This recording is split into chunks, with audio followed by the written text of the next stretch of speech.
Ladies and gentlemen, Geri Petito. I'm not an addict, I'm just an ass. And in time, this too shall pass. I'm not an addict, I'm just an ass. Geri Petito taught the class.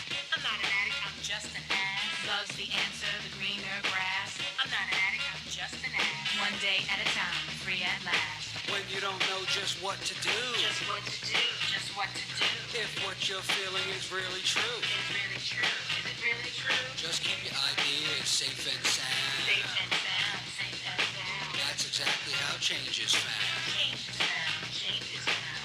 I'm not an addict, I'm just an ass. And in time, this too shall pass. I'm not an addict, I'm just an ass. Geri Petito taught the class.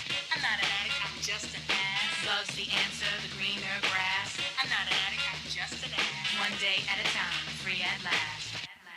Hello, everyone, and welcome to the Geri Petito Show. Everyone and anyone who knows me knows I am the author of I'm Not an Addict, I'm Just an Ass. I'd rather be a smartass than a dumbass because, guys, 34 years ago this month, okay, I was a dumbass.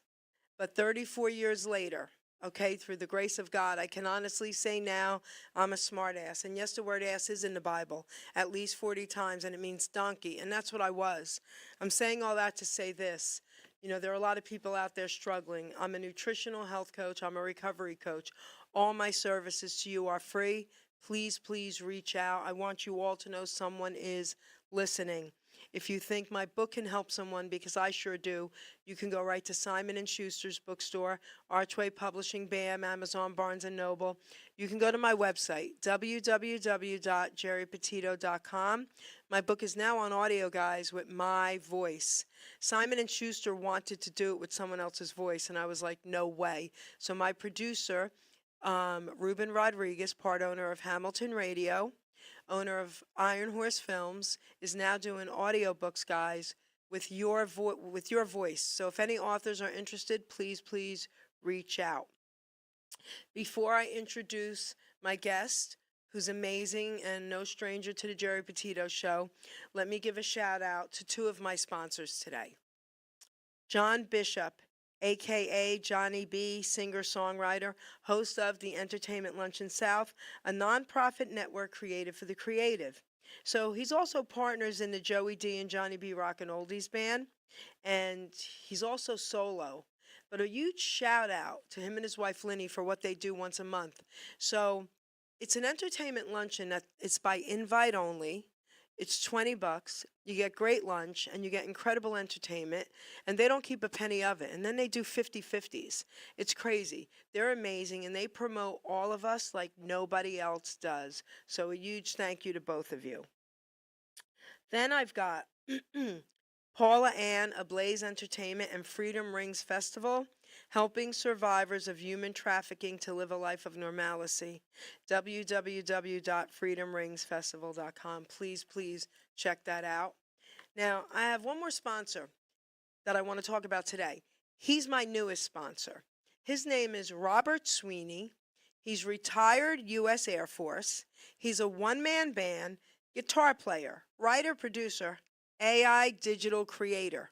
And that's what he did when he was in the service, worked with computers, okay? He made a theme song. He made an AI song for the Jersey Devil and hoping to get a movie made out of it. But he made an AI theme song for me that we're going to be playing at the end of the show. It's amazing. I didn't even know about it. He surprised me. It is adorable, silly, cute, funny, adorable, okay? Explore powerful stories of love, loss, and legacy through his music and videos on YouTube and Spotify. Let's bring these emotional and thought-provoking tales to life. And that's what he does, guys. So stay tuned till the end and you'll hear his theme song for me. So now, this gentleman right here, to me, is a hero. He's amazing.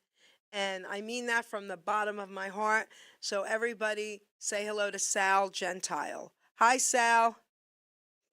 Geri, how are you today? I'm okay, sweetie. How are you?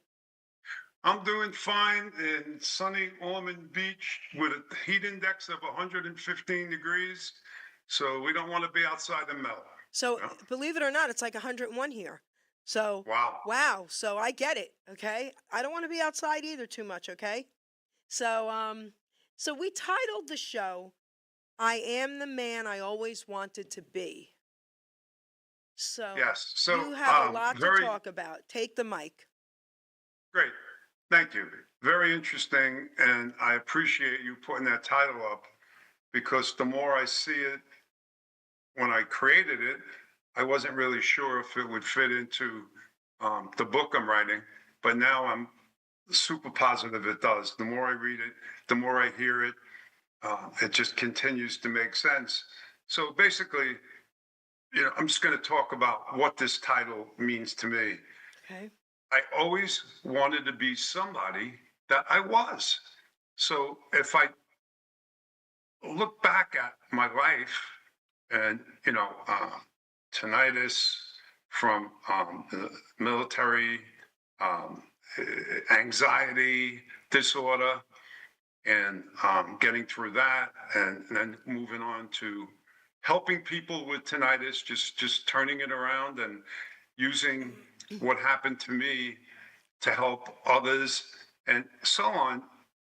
But this time, I always said, I wish I can be a leader. I wish I could be somebody special, somebody different. And in my core values, I always was. I was that man Yeah.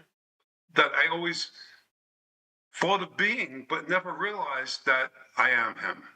So Hold that I thought. decided, Wait, hold that thought for 1 second. For the listening audience that doesn't know anything about tinnitus, just give them a brief of what it is first. sure. So tinnitus is basically a noise that people hear that is subjective, meaning no one else can hear it but you. And in the military, it's basically right now it has been the leading service disability from all veterans. And it just continues. I mean, we live in a world of noise, right? So people, get their hair cells damaged, cochlear nerves in the back of their head, and they develop noise, and they come out of nowhere, and it just happens. It can happen to me overnight, actually. I woke up with three noises 15 years ago. Um, the rattle of a rattlesnake, um, some sort of mechanical noise, and I can't even explain what the other ones were.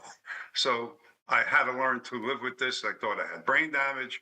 I didn't get out of bed for 4 days. So you're talking about someone who is out at the gym every day, staying healthy and trying to do the best they can, to enhance the quality of their life. And there you go. I mean, here I am under the covers. So I get dragged to a GP, general practitioner, and you got tinnitus. Well, what's that? That's ringing in the ears. Well, what do you do about it? You live with it. Live with it. How do you live with this? You just suck it up. Worst thing you can tell someone. So when I found the American Tinnitus Association, who I've been volunteering for now approximately 16 years, I'm actually a support group leader. I conduct classes for people to educate them, give them hope and help every month on the third Wednesday of every month. I learned that it was part of my core values that I'm talking about, that I had the experience, the leadership capabilities to help others. So not only am I helping people locally, but I get calls internationally. I get calls from people in Hungary. I get calls from, people all over the world. And right now I have three individuals I'm working with. I can't work more than three. And we do Zoom calls because they're not close to me geographically. And this goes on for every hour. And just I'm 1 hour, 3 times a week. And it's a little bit overwhelming for me, but again, here is a core value. Whoever thought that I would help hundreds, now it's hundreds of people, to restore, not make it go away. We can't do that. There's no cure for it, but we could help them restore the quality of their life. And I'm dedicated to doing that. So I'm very excited about this new opportunity, volunteering back as a support group leader. And who knows where it's going to go? You know, you never know. Can I ask you a question about it, and then we'll get on to Sure. about everything else you want to talk about? So it can't be cured. What is some of the advice that you've taken and you give to others to help it? So what happens is when people get noise in their ears or quiet noise in their ears that they never had, they go from what we call um, flight to fright, and the limbic system in the brain just goes crazy. And so what I try to do at first is make them, again, it's education, make them understand exactly what they have. The first thing we would do is send them, I would do is send, I do, is send them to an audiologist, only one that is tinnitus certified. There are too many out there that like to slap hearing aids on people, charge them $5,000, and next thing you know, they're in some closet on a shelf. We call those dust collectors. It's not what we want to do to people. You know, people can't, no one can sell you hearing aids. You have to buy them by trying them on. So to answer your question, specifically, hearing aids are the number one support structure. Number two is basically brain retraining through what we call white noise or lavender noise or pink noise. These are very calm noises like the ocean, baby's heartbeats, a forest. So that's something, tinnitus retraining therapy or TRT, something that I work with people. I was trained on running water. So wherever I went, I have a little $60 iPod. I still have it. And if I went to the gym, I listened to it. So eventually my brain picked up on that wonderful noise and disconnected from these noises that I was hearing. And so the noise is always there, but you know, you don't really pay attention to it. Now we're talking about this and I'm hearing whoosh, going through my left ear because we just talked about it, and that's what the brain does. So, but I don't have a struggle with this any longer, which is I'm what's called habituated. So to me, waking up in the morning, kissing my wife good morning, seeing the sun, the blue sky, petting my rescue dog, is going to the gym is more important to me than some noise going through my ears. And that's what I teach people. I teach them How old are you? So I just turned 76, July 13th. Okay, you're amazing. And when did this start for you? So approximately 16 years ago when I was 60. However, it actually started in basic training. A grenade went off too close to us and I heard a sound. Okay. And I didn't know what it was. My ears were ringing. So when I went home to my lovely wife, who was she was my fiance at the time, and I would say to her, "What's that noise? What's that ringing?" She'd say, "I don't know what you're talking about." Well, it takes years to really materialize before it really, you know, it turns into something serious again, where you go from flight to fright. And that's exactly what happened to me. However, there are many people out there that, you know, can't really hear well. And that this is something that happened to me. I was a long distance bicyclist for many years. And so I'd be riding in a row for a 100-mile ride or a century ride. And they would say, "Make a left turn." And I would make a right because all I would hear is, So now I had to like go back and catch up with everyone. And so people fake the fact that they could hear because they're embarrassed. And I'll use myself as an example. And this is how I set examples. Go out to eat dinner, right? And it's loud there and you're with 6 couples or whatever, you know, you got a table of people and I'm laughing. I have no idea what they're talking about. That there's noise all around me. It's bouncing off the walls. You know, restaurants aren't built for acoustics. They're built for you to go spend money on food. So anyway, that's something that I use to help people. And the third is cognitive behavioral therapy, which really is effective. I took it for 7 years and it was very, very helpful. It's a different kind of a methodology that teaches people, yeah, you have the noise, but how do I control my reaction to the noise?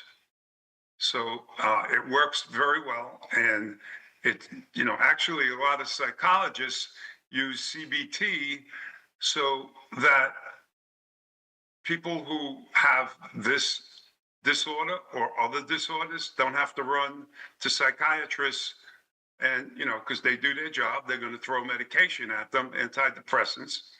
And so psychologists utilize CBT to try and calm down the anxiety and teach people how to live a quality life. And that's basically what happened to me. So I had a lot of good, again, these are all core values that I use. So before we get into everything else, can you tell everyone how to reach out to you if they need help? Sure. Go ahead. They can email me at tvtinnitus.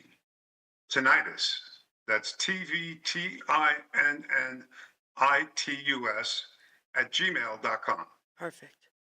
I would be more than happy to. I answer every email I get. Perfect. I may not do it the same day or the next day, but it gets answered. Right. Thank you so much for that, Sal. So now we've got so much more to talk about. So now what else are we going to talk about? Let's go. So I'm excited about this book. Who would ever think that, again, wanted to always be the man I am. Who would ever think that I could sit down and write a book? So I sat down one day after a lovely lady who actually helps me in many, many ways, said to me, you can write a book. You need to write a book about your story, about your life. And I'm like, write a book? I failed English in high school. This is crazy. And they're like, no. Never mind. We can always work on that afterwards. Just start writing. And So, who was the woman? the woman was a wonderful production, very experienced young lady named Nola Joy Corolla. Yep, we love Nola. Yeah. Yep. Yeah, I can't tell you the time that she spent with me and the heartfelt appreciation I have for her.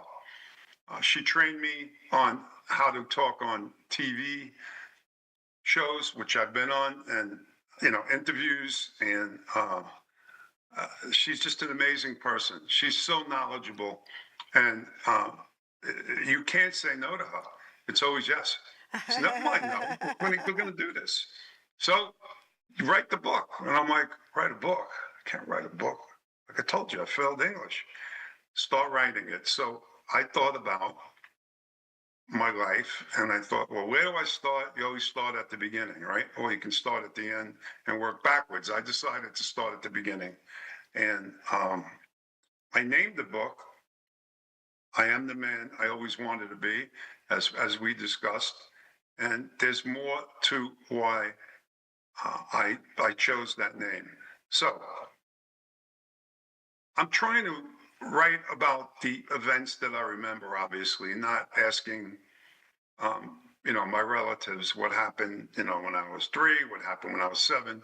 So when I was 1 year old, my parents immigrated from Italy, and we didn't have much money, obviously. So we lived in Harlem, in a brownstone. But Harlem wasn't unpainted. like it is now. Harlem was No, was nice back then. I still have a cousin who lives there. Oh, It's 50 years. now it's a little scary, but back then Harlem was nice. I lived in Long Island City, Yes. New York, and my dad came from Italy. Continue. Yeah. So, the walls were basically unpainted with peeled off paint. And that's the way they stayed. You either live there or you live in the street. You decide. So the rent was reasonable during those times. So I recall just walking over to a window. Now I had my brother, by the way. My brother Nick was 10 years old, 10 years older than me. Unfortunately, he passed at 52, but sorely missed still. So I decided to put my hand through the window. And while I was doing that, my mom, who was about 4'10", with bun up here and waiting online with the coat on, and for the horse and wagon, who was selling vegetables. And I recall this somehow. I can remember some of this. And so I started chewing on the glass, and my brother immediately took his hand, shoved it down my throat. I think his arm went down my throat almost. Pulled out pieces of glass. My mom came up, and she was screaming. She was frantic. Dropped all the vegetables on the floor and went next door and called who we called Uncle Louie.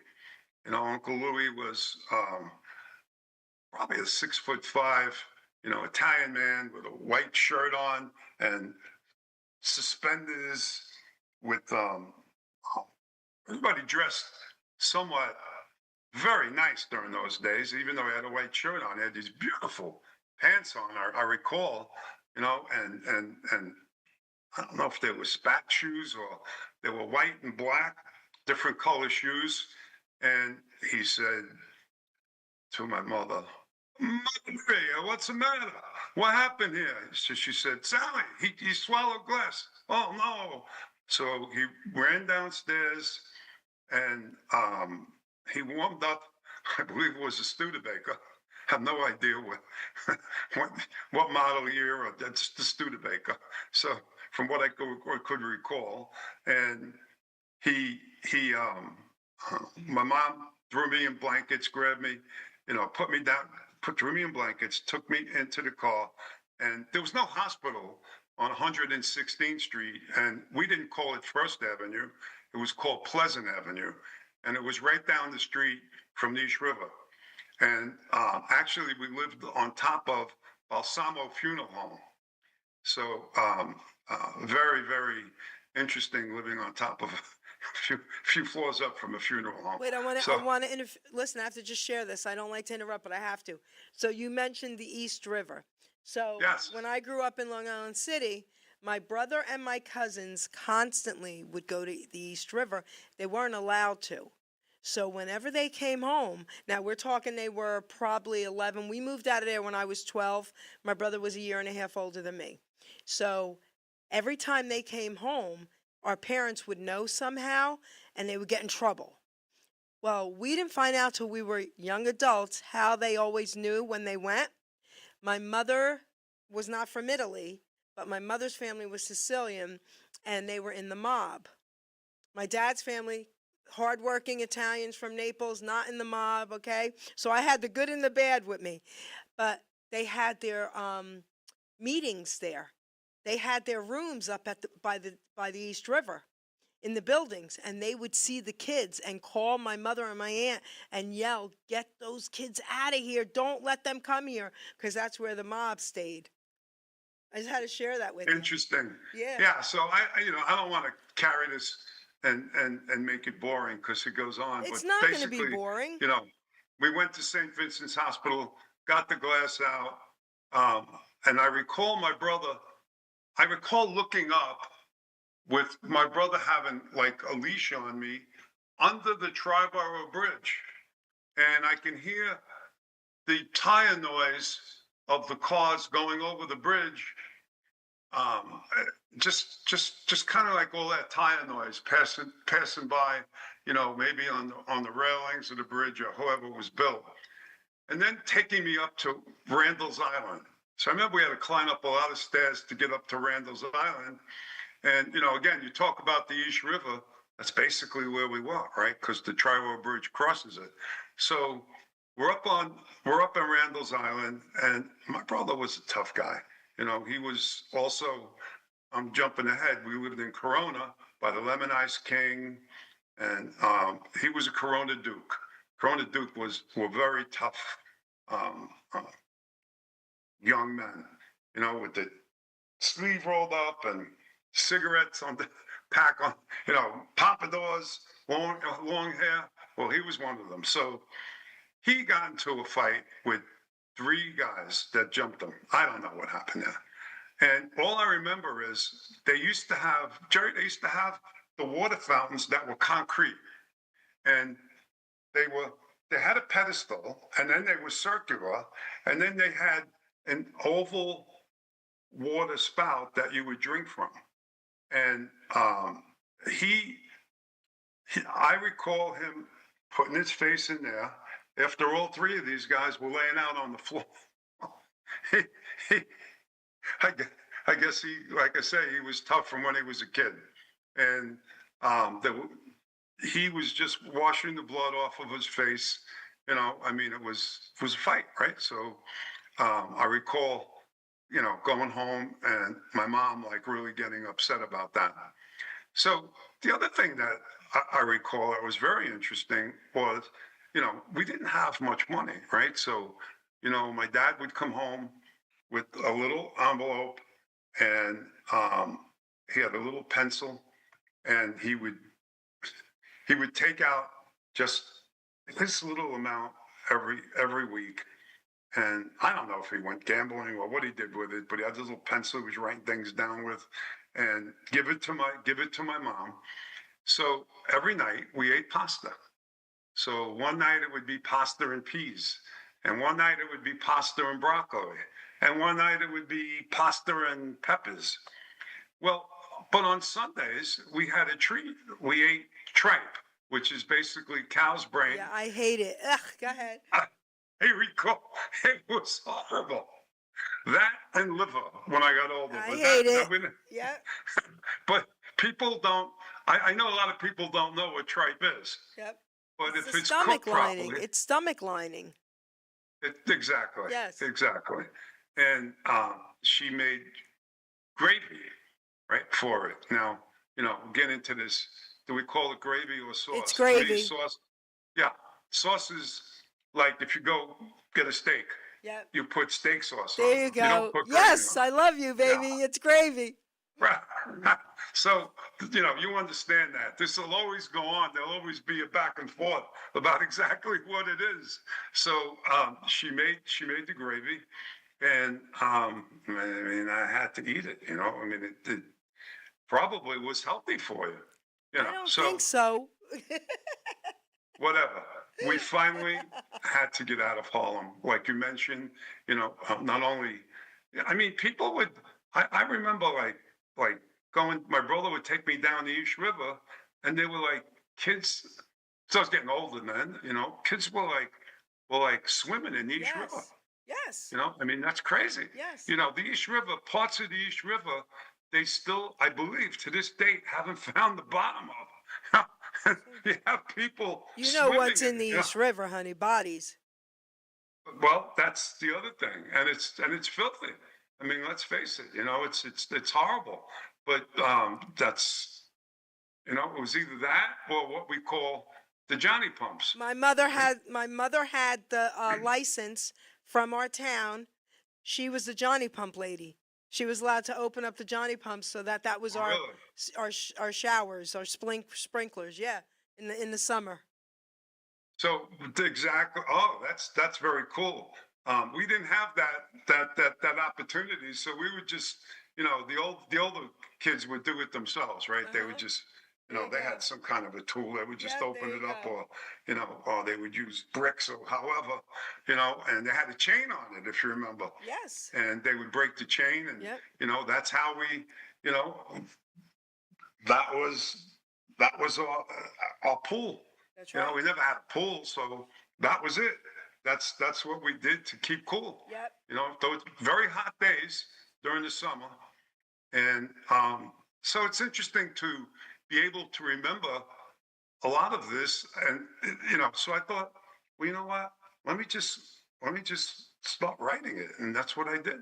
I started writing it, and yet I made it interesting, not just Uncle Leo, but describing what Uncle Leo wore, as I tried to describe here, and what it was like, with the horse and wagon out there. The horse would sometimes pick up his hoof and, kick it up and down, and you couldn't stand behind the horse, even though there was a cart. God forbid he would kick you. Actually, my brother did get kicked by one of those horses, and thank God he fell down, but he got up right away. So anyway, we moved to Corona, Queens, and that's where I'm at with the book right now. And we lived in different places in Corona, Queens, and that was an interesting place. And not only Corona, we actually lived in 5 different um, towns in Queens. So, when I meet people, down here that tell me, everybody's still coming down to Florida, right? From New York. So they tell me, yeah, I'm from Brooklyn. I have no idea. But Brooklyn's like another world. I heard such wonderful, and stories about Brooklyn, but I was a Queens guy. I knew nothing about Brooklyn whatsoever. Actually, I met my lovely wife, Maddie, in a disco in Queens in, let's say, 1970, I believe. Where was the And disco in 1970 in Queens? I'm boy, just it curious. was Kew Gardens. Okay, I know of Kew Garden. I mean, I left when, I think in 71 or 2, I left, but I was a kid, so I wouldn't have known, but I remember it now, Kew Gardens. Yeah, so this is like going to be in the book. I have this all planned. It's just a matter of to keep writing it. And so I was out with the guys, and we always, would have a quart of beer before we went into these places. So we had a little buzz on us, so we didn't feel shy, talking to the girls. And there was this beautiful girl with hair down to her butt. She had red bell bottoms on with white circles around them, a half blouse, and she was leaning against the post. And 4 of my friends said, Sal, you need to, at the same time, you need to go over there and talk to that girl. Like, well, I don't know. And anyway, I went over and talked to her, and before you know it, we're dancing, and I bought her a drink, and it was, those places were open till 4 o'clock in the morning. The band ended, and I want to say we were hustling. I don't actually remember all the dances during those days, but I asked her if I could take her home. She lived in Long Island. Wow, now Long Island. Where in Long Island? Wait, world. where in Long Island? Bayshore. Okay, because I had my summers in Shirley, Long Island with my grandparents. Really? Oh, yes. I recall. I think you would pass Shirley going out to the Hamptons. Okay. Yeah. So her girlfriends did not approve of me. They're like, you're not going home with that guy. Look at the long hair. He's just trying to, he just wants to take advantage of it. And she's like, no, I think, so she came back and she said, what kind of car do you have? And I said, 1970 Camaro. She goes, let's go. So I drove her home, and we literally talked. We smooched a little until 4 o'clock in the morning. And of course, I remember when I went home, my mom, my 4'10" mom would say, who is this out till 4 o'clock in the morning? Who is she? She's no good for you. It's no good for you. You can't stay out that late with her. You know how Italian moms were. They were very, very strict and stringent. And so I did something very interesting.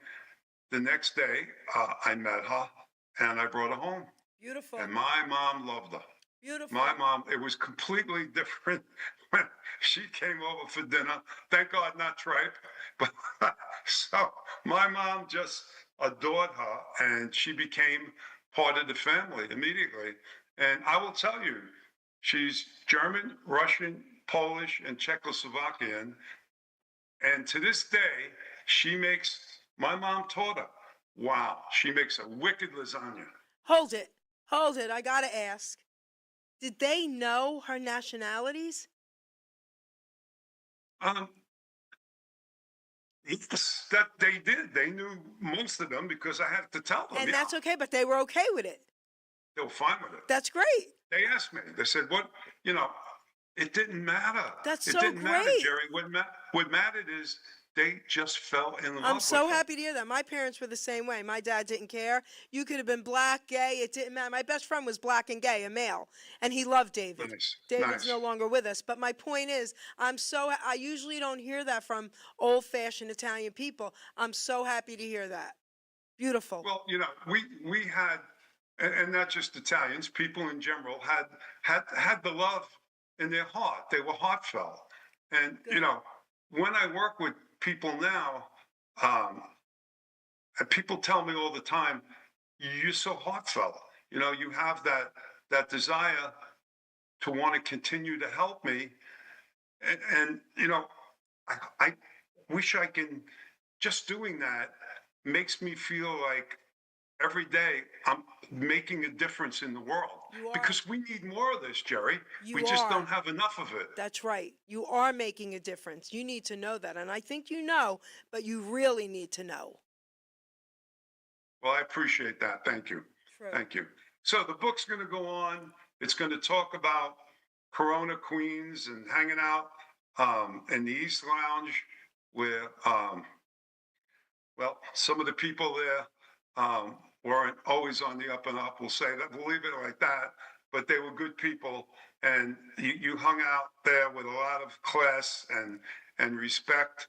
And actually, the New York Mets, very famous restaurant, still there. The owner unfortunately passed away. And when my brother was alive, he would go downstairs in the basement of the restaurant. They had a boxing ring, and he would box. They would train to box there. So that was pretty cool.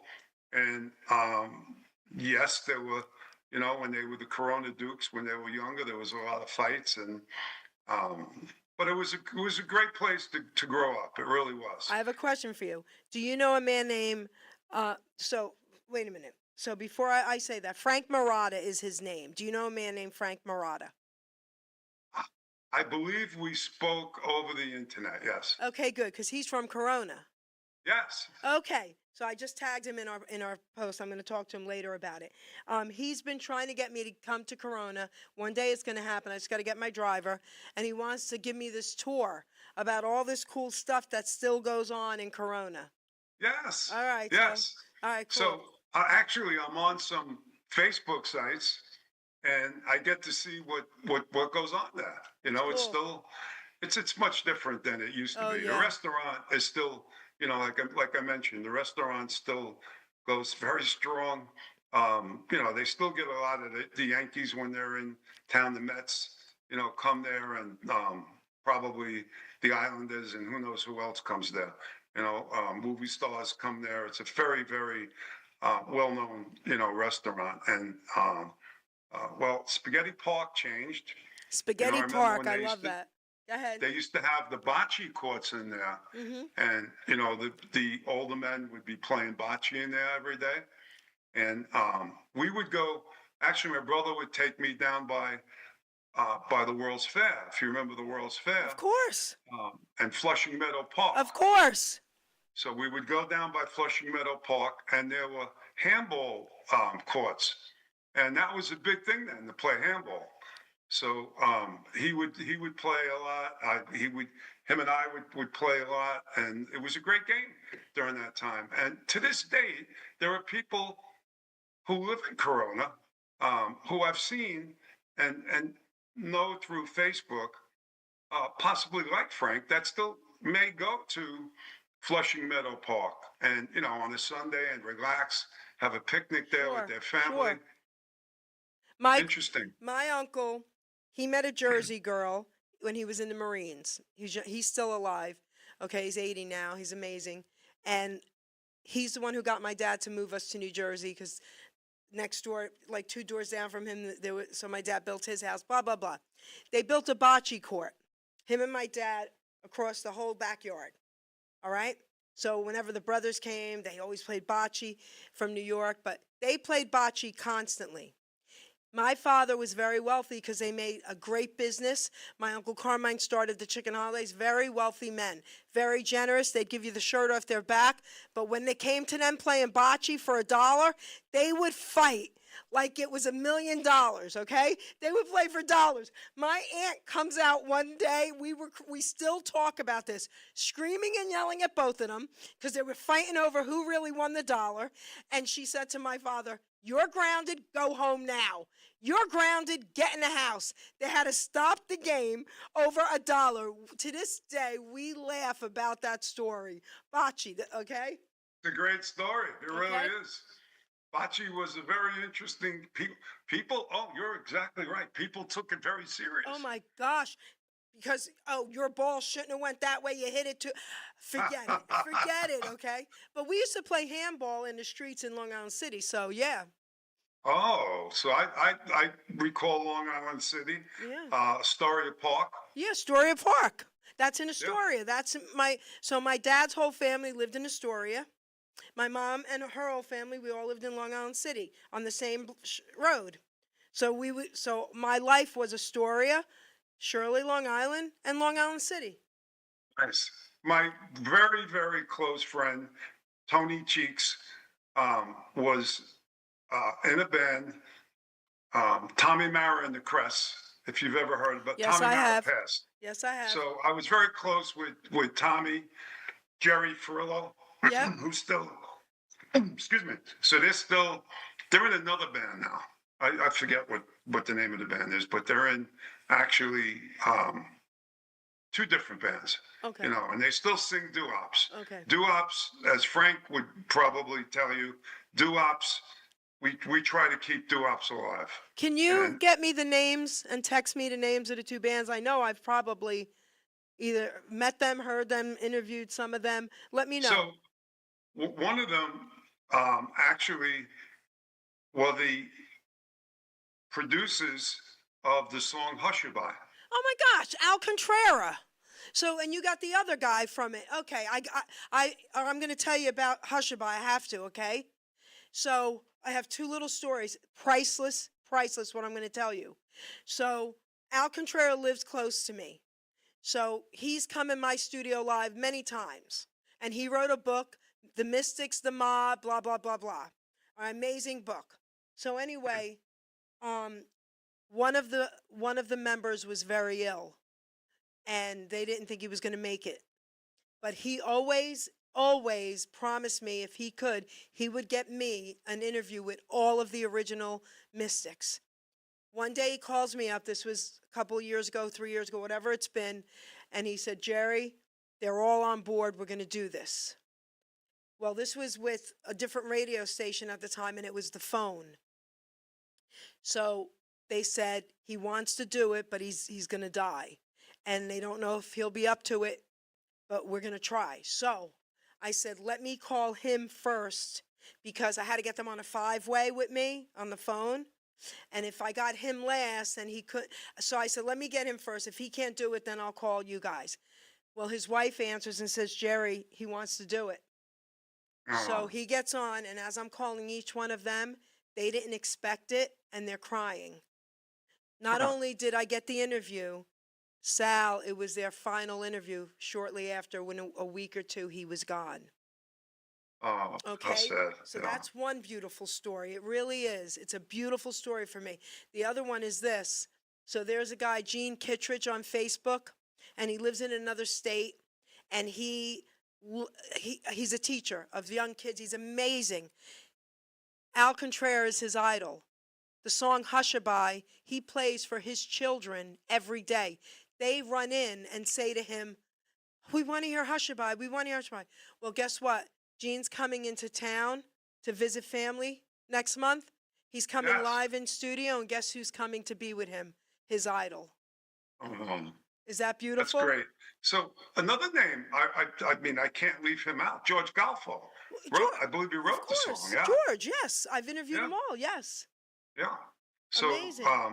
so Jerry is I believe Jerry's with them right now. Jerry, of course, after Tommy Mara passed, Yeah. approximately, I think 2 or 3 years ago, there was Tony Cheeks is Yeah. retired and Jerry's still singing. Is Jerry's it in the the New back. Mystics? Is it called the New Mystics?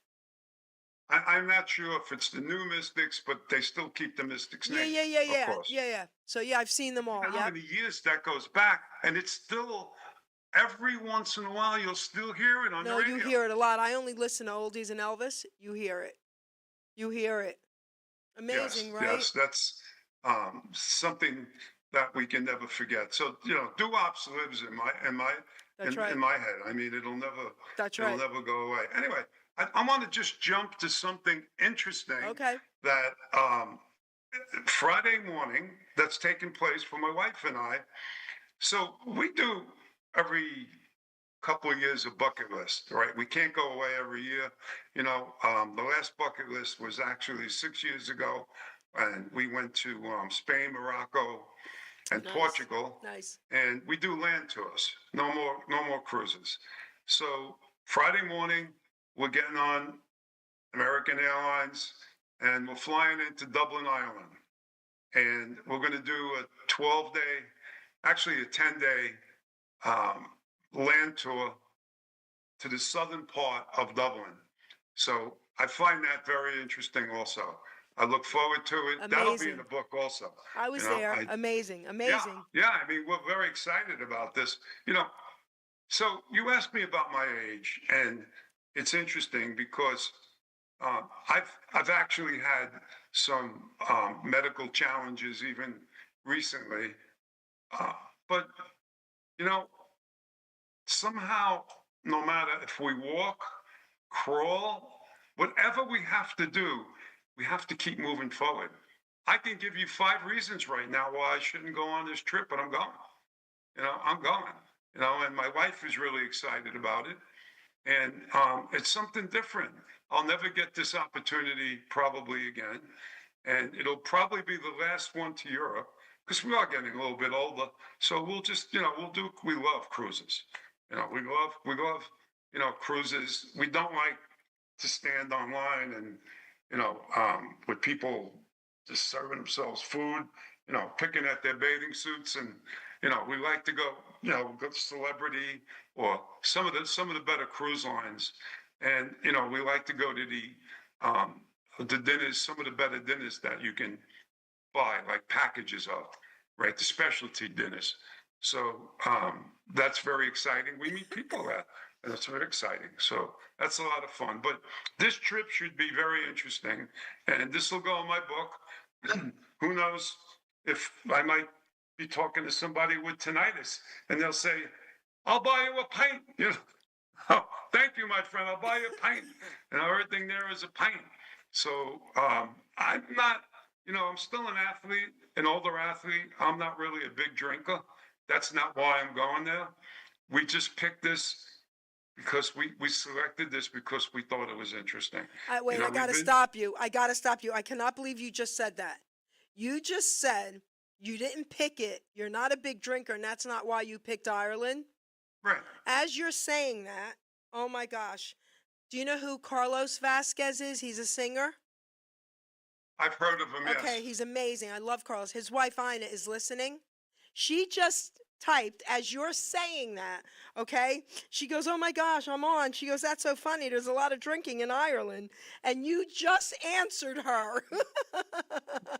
So, Ina, that's not why he picked it.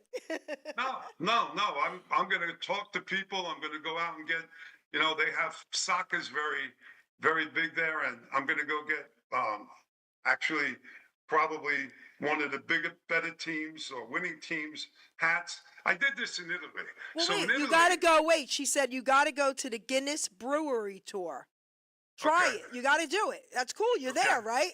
I've heard about that. All right, good. And I also heard don't kiss the Blondie Stone. Okay, all right. Too So many now- people kissing the Blondie Stone. You don't want to kiss the Blondie Stone. Okay, throw a kiss at it, though. Throw Right, a kiss. we can throw a kiss. We can throw a kiss at it. All right. But going back to Italy, I went into the sporting store, and that's the #1 team, soccer team. Well, I bought the hat and I had the emblem. So when I go into restaurants, the owner and people would come up to me and say, "It's a glass of wine for you. That's the soccer team. Oh my God." And they're just giving us wine by the glass. Okay. Let me buy you a wine. Let me buy you a wine. Okay. So anyway, I'm going to sip a pint.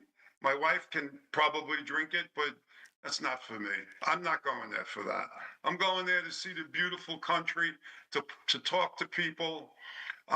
We were actually sleeping in a castle the last night. I had to actually buy, you have to wear a sport jacket. So I thought, oh my God, I have good sport jackets here. I don't want to. Well, it was down at the thrift store for $9.50. It looks brand new. It looks brand new. So that's the jacket I'm going to wear on the plane. Very cool. Yeah, so it should be a lot of fun. It should be a lot of fun. And so, when you look at everything, the collection of everything I'm talking about, and even what you're talking about, it just keeps adding up to write the book, keep writing the book, don't stop writing the book. And remember, you're the man you always wanted to be. Yesterday, a young lady wrote to me and said, "I understand that you can help people with tinnitus. I need help. I need hope. I don't know where to go." And so I got on the phone with her and I said, "Look, I'm going away for 10 days or 12 days. I really can't, but let's just talk for a while." And she poured her heart out to me, suffering, just suffering so much. And so I'm adding her to the list. I'll have 4 people now that I'm working with. Okay, beautiful. So Beautiful. it's a Yes. volunteer. I'm really a volunteer, so to speak. I consider myself and call myself. I'm labeled a national, international tinnitus expert health coach volunteer. That's what I do. I help people. Been doing that for 15 years. Beautiful. Ina has another question for you. Yes. Well, now her first question. That was a statement she made. All right.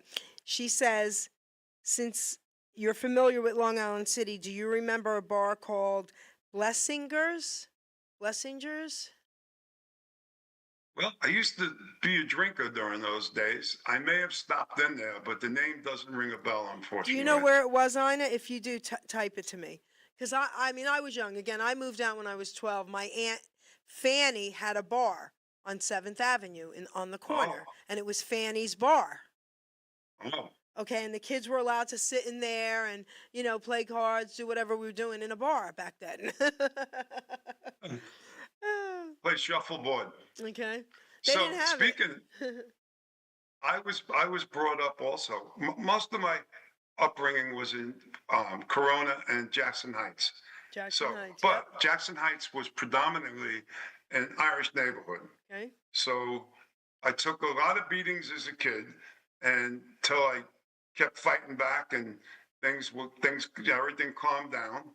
And then we would go to O'Grady's. Thinking about Ireland, I'd sit at the bar in O'Grady's, and we would order. We'd have the beer on one side and the Jamesons on the other, and the shot glasses, and we would drop the shot glass in the Guinness and drink that up. And boy, oh boy, I remember falling off that stool a few times. But that was a very interesting neighborhood. And growing up in an Irish neighborhood was wonderful. People were, once act very nice.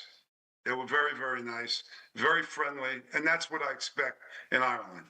I understand people are They are very friendly. nice. Well, I'll share something with you after I tell you what Ina just said.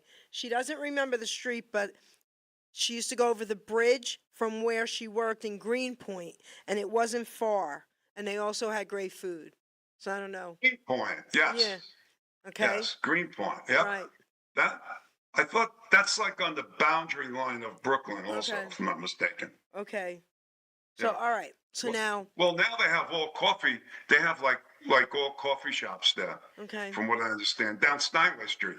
Steinway Street. You Okay. recall Steinway Street? Yep, Steinway and Ditmars Boulevard is where my dad's Right. family had all their businesses, the bagel shop, the beauty salon, the whole bit.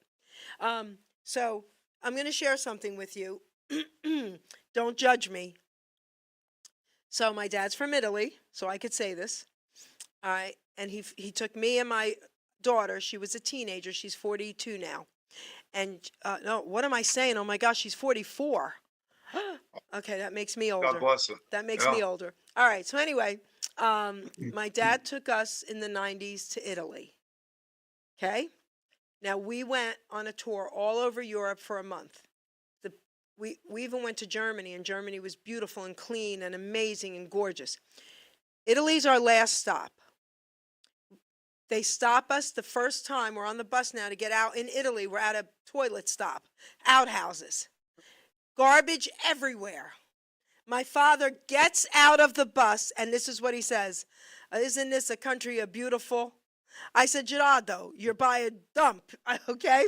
So now, do you know that Italy was not my favorite place? And I don't even go to countries judging them. I always just love every country I go to just to see how the people lived.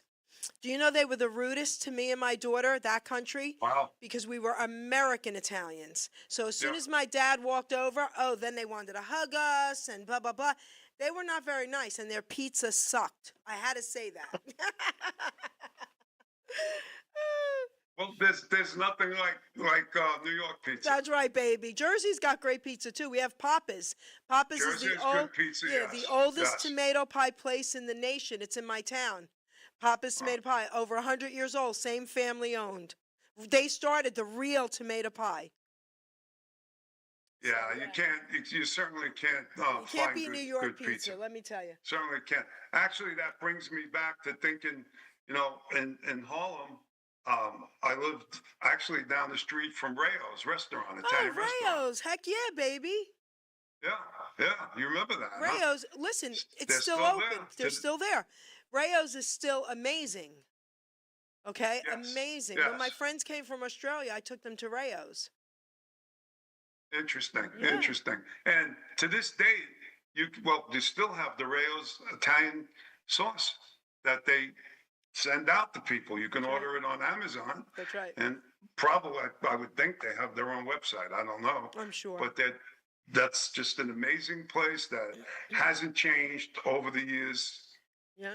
And one thing I just thought about, the Italian bread would come out of ovens that were in walls. That's right. It was amazing.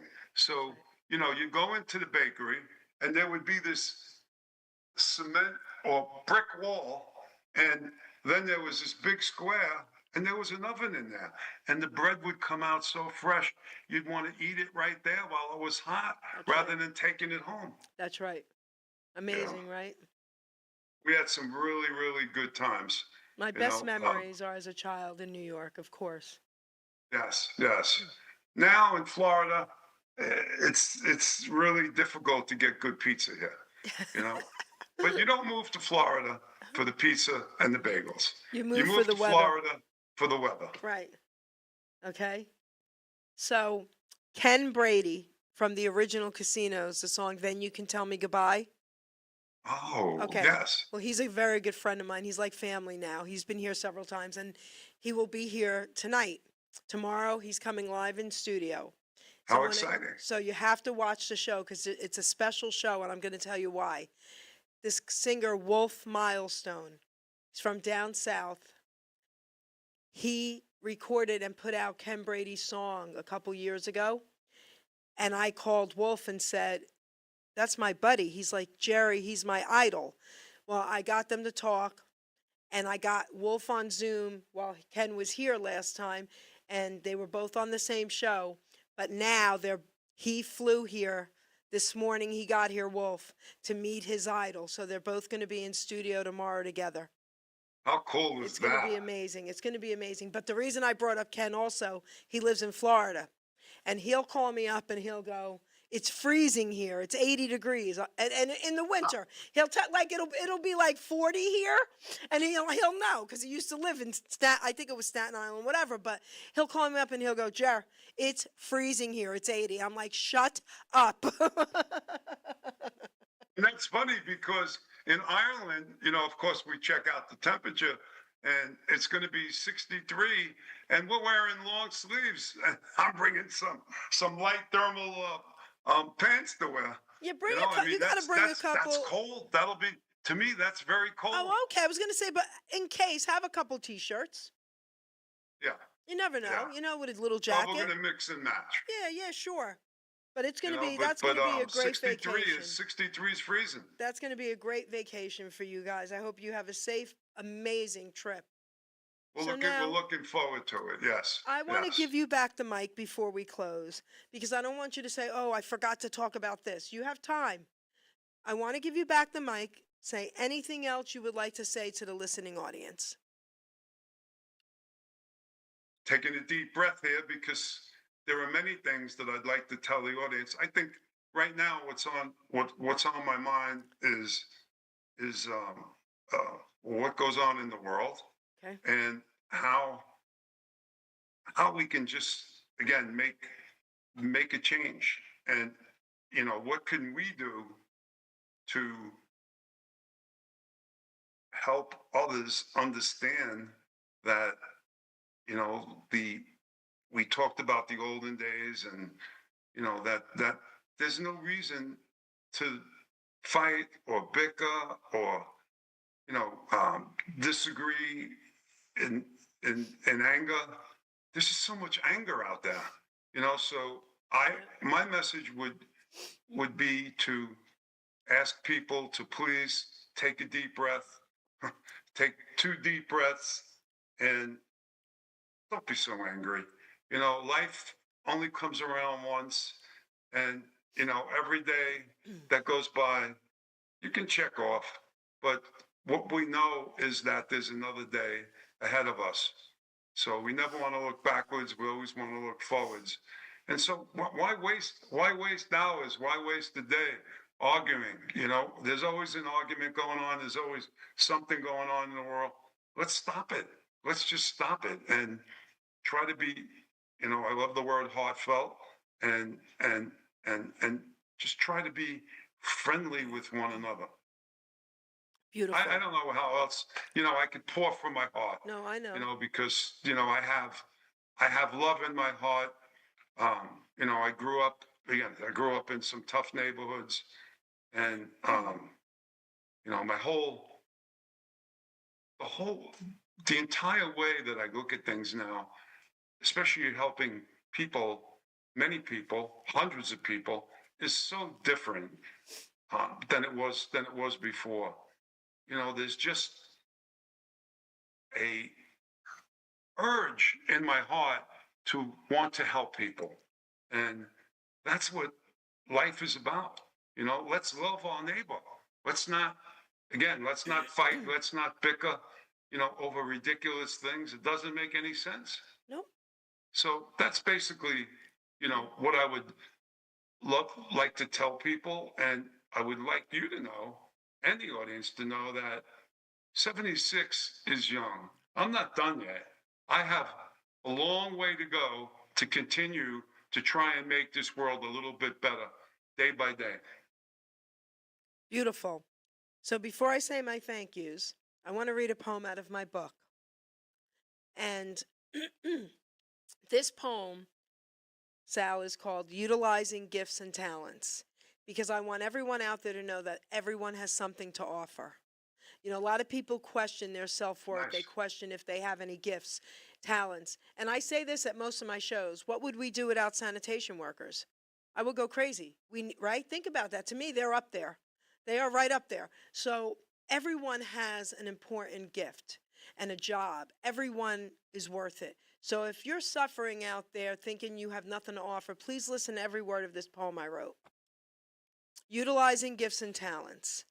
We are born with talents. We are born with drive, with different gifts to help us thrive. I knew early on I was born to draw and paint, to also write poetry and to talk without restraint. Our gifts and talents should all be used. God's gift to us, not be abused. We can go far in life for sure, using our gifts to go on tour. All our talents should be used to create ourselves and more, but then our job's to share them, to even up the score. You see, in life, what's needed is not just for ourselves.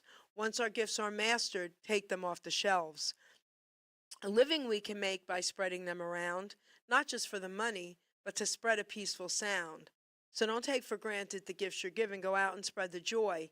Our gifts are not to be held back for us to self-destroy. Put your efforts forth. Do not hesitate. All your talents, my friend, are never second rate. Never hold them back or you will surely die. Maybe not in body, but your soul will cry. Our gifts were made to share, our talents made to soar. Go through life enlightened, then you can roar. Be proud of who you are. Be happy you're alive. Once again, my friend, your gifts will help you thrive. By putting efforts forth, not keeping them at bay, your name, Sal Gentile, baby, will live forever, forever and a day. So go through life excited for what you sure can give. To yourself and others is our reason to live. Our grave will be quite lonely, but our legacy lives on. So make sure people smile with the breaking dawn. And Sal, that is what you're doing. It's very powerful. And that's what you're doing. That's what you're doing. You've taken something horrendous that has happened to you. You've turned it into something empowering, amazing, incredible to help other people. So I personally want to thank you for honoring me here again on the Geri Petito Show in Hamilton Radio. To me, you're a hero.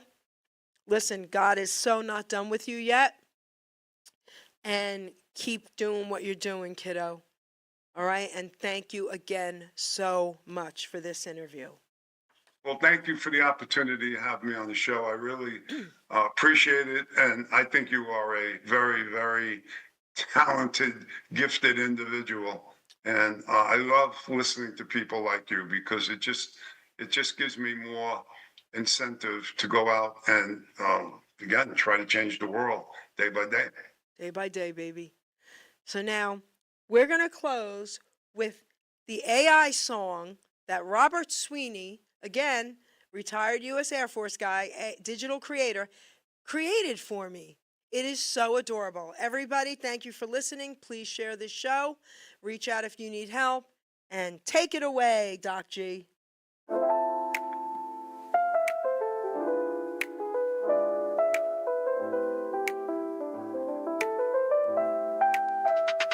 Welcome to the stage where stories untold, candid moments captured, memories unfold. Gary's got the vibes, a soothing flow. Come sit back, relax, let the good times glow. Jazz in the air, let it take you away. Welcome to the Geri Petito Show, where every heartbeat and every note flow. Jazz melodies weaving through the night. Together we'll shine. Everything feels right. Deep conversations where the heart finds a voice. Together we laugh, sometimes we rejoice. Tales of adventure, the rhythms embrace. In each note a journey, feel the space. Step into the light, let the music. Welcome to the Geri Petito Show, where every heartbeat and every note flow. Jazz melodies weaving through the night. Together we'll shine. Everything feels right.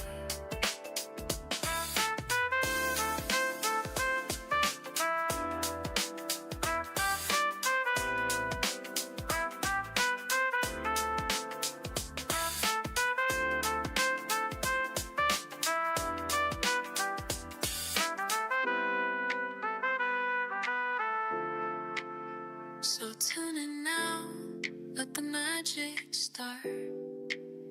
Geri's podcast, a place for your art.